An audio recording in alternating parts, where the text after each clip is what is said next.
Now we will continue. Factors affecting of solubility is completed. Now the solubility of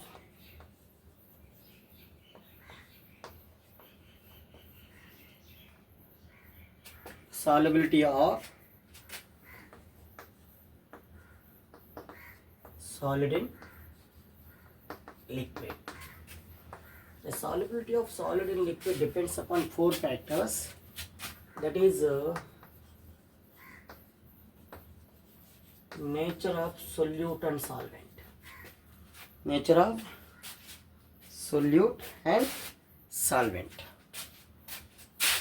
Okay, first we can observe here what is the nature of solute and solvent.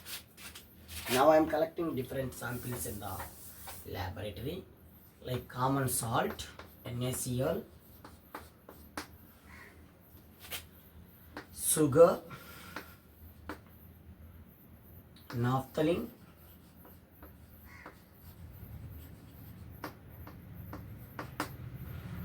and anthracene.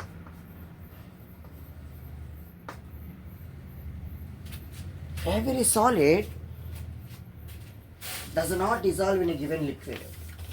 Every solid does not dissolve in a given liquid.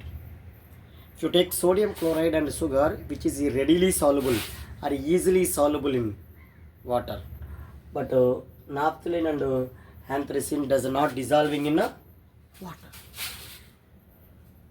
Like that, naphthalene and anthracene readily dissolving in benzene, but salt and sodium chloride and sugar does not dissolving in benzene.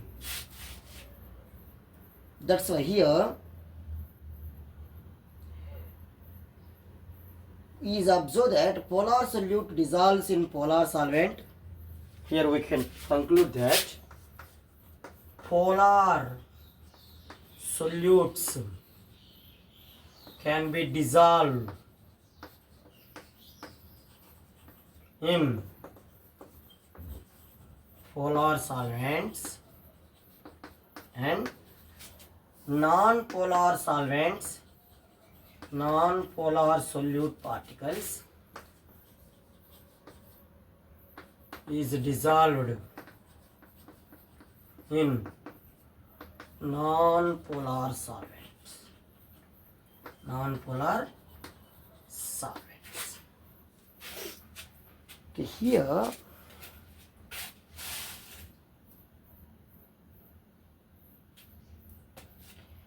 when a solute particles are dissolving in a solvent, to increase the concentration of the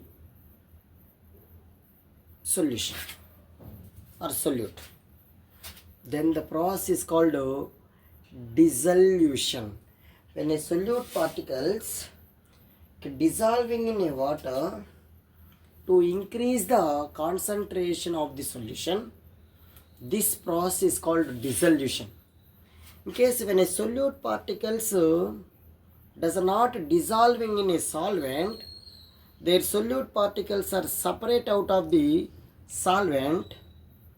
This process is called crystallization. When a solute particles are easily dissolving in a water, then the process is called dissolution, to increase the concentration of the solution. In case when the solute particles does not dissolving in a solvent, which can separate them of the solvent, then the process is called crystallization. At one stage of the reaction, both dissolution and as well as the crystallization becomes equal. Then the stage is called dynamic equilibrium. Dynamic equilibrium. Okay, this is information about nature of solute and solvent. And second one is here, effect of temperature. Effect of temperature. What is temperature? The degree of hardness or coldness of a body is called temperature. The temperature of solid and liquid is significantly affected by the temperature changes. Consider the following equilibrium: solute plus solvent gives rise to solution. gives rise to solution. In general, if any nearly saturated solution, the dissolution process is endothermic reaction. The solubility should increase with rise in temperature. Dissolution is a endothermic process. Dissolution process is endothermic process. The solubility should increase with rise in temperature. If it's exothermic reaction, the solubility should decrease. Exothermic means releasing of energy. Endothermic means the reaction which heat energy is absorbed from the surrounding is called endothermic. Heat energy is liberated is called exothermic. The solubility is decreases with temperature decreases.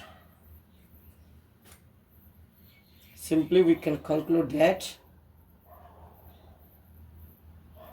the solubility of the substances, the solubility of some substances like potassium nitrate or sodium nitrate, NaNO3 or NH4Cl in water increases with increasing temperature. Increases with increasing temperature. Solubility of sodium chloride in water remains same with the increasing temperature. There is no change. And finally, third one is effect of pressure. The solubility of solid in liquid, pressure does not depend on it. The pressure does not have any significant effect on solubility of solid in liquid. It is so because solids and liquids are highly incompressible and practically remains unaffected by the change in its pressure. Okay, this is information about solubility of solid in liquid. Okay, this is information about solubility of solids in liquids.